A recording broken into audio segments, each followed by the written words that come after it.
4 आने का हिसाब। बहुत समय पहले की बात है।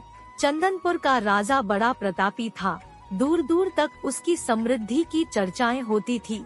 उसके महल में हर एक सुख सुविधा की वस्तु उपलब्ध थी, पर फिर भी अंदर से उसका मन अशांत रहता था। उसने कई ज्योतिषियों और पंडितों से इसका कारण जानना चाहा।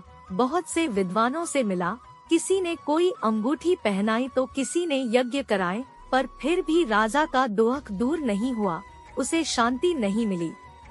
एक दिन भेष बदलकर राजा अपने राज्य की सैर पर निकला। घूमते घूमते वह एक खेत के निकट से गुजरा। तभी उसकी नजर एक किसान पर पड़ी।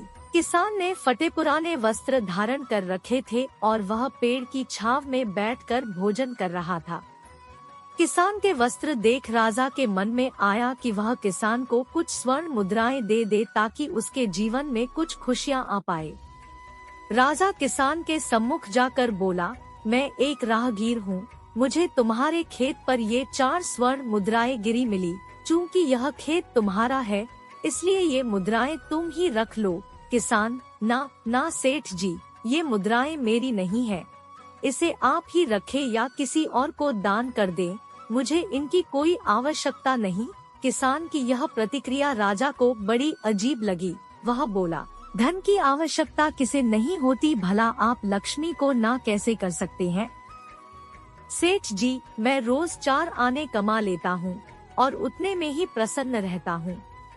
किसान बोला, क्या आप सिर्फ 4 आने की कमाई करते हैं और उतने में ही प्रसन्न रहते हैं? यह कैसे संभव है? राजा ने अचरज से पूछा। सेठ जी, किसान बोला, प्रसन्नता इस बात पर निर्भर नहीं करती कि आप कितना कमाते हैं या आपके पास कितना धन है। प्रसन्नता उस धन के प्रयोग पर निर्भर करती है। तो तुम इन 4 आने का क्या क्या कर लेते हो? राजा ने उपहास के लहजे में प्रश्न किया। किसान भी बेकार की बहस में नहीं पड़ना चाहता था। उसने आगे बढ़ते हुए उत्तर दिया, इन 4 आनों में से एक मैं कुएं में डाल देता हूँ, दूसरे से कर्ज चुका देता हूँ, तीसरा उधार में दे देता हूँ और चौथा मिट्टी में गाड़ देता हूँ। राजा सोचने लगा। उसे यह उत्तर समझ नहीं आया। वह किसान से इसका अर्थ पूछना चाहता था, पर वो जा चुका था। राजा ने अगले दिन ही सभा बुलाई और पूरे दरबार में कल की घटना कह सुनाई और सबसे किसान के उस कथन का अर्थ पूछने लगा। दरबारियों ने अपने अपने तर्क पेश किए, पर कोई भी राजा को संतुष्ट नहीं कर पाया। अंत में किसान को ही दरबार में बुलाने का निर्णय लिया गया।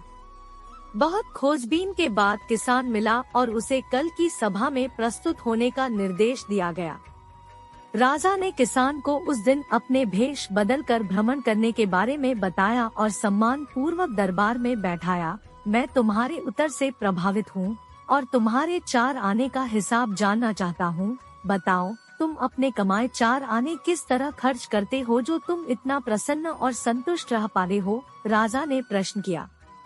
किसान बोला, हुजूर, जैसा कि मैंने बताया था, मैं एक आना कुएं में डाल देता हूँ, यानी अपने परिवार के भरण पोषण में लगा देता हूँ। दूसरे से मैं कर्ज चुकता हूँ, यानी इसे मैं अपने वृद्ध माँ बाप की सेवा में लगा देता हूँ। तीसरा मैं उधार दे देता हूँ, यानी अपने बच्चों की शिक्षा दीक्षा में लगा देता हूँ। और चौथा मैं मिट्टी में गाड़ देता हूँ, यानी मैं एक पैसे की बचत कर लेता हूँ ताकि समय आने पर मुझे किसी से मांगना ना पड़े और मैं इसे धार्मिक, सामाजिक या अन्य आवश्यक कार्यों में लगा सकूँ। राजा को अब किसान की बात समझ आ चुकी थी। राजा की समस्या का समाधान हो चुका था। वह जान चुका था कि यदि उसे प्रसन्न एवं संतुष्ट रहना है तो उसे भी अपने अर्जित किए धन का सही उपयोग करना होगा। मित्रों, देखा जाए तो पहले की अपेक्षा लोगों की आमदनी बढ़ी है, पर क्या उसी अनुपात में हमारी प्रसन्नता भी बढ़ी है? पैसों के मामलों में हम कहीं ना कहीं गलती कर रहे हैं। लाइफ को बैलेंस्ड बनाना जरूरी है और इसके लिए हमें अपनी आमदनी और उसके इस्तेमाल पर जरूर गौर करना चाहिए। नहीं तो भले हम लाखों रुपए कमा ले, पर फिर भी प्रसन्न एवं संतुष्ट नहीं रह पाएंगे।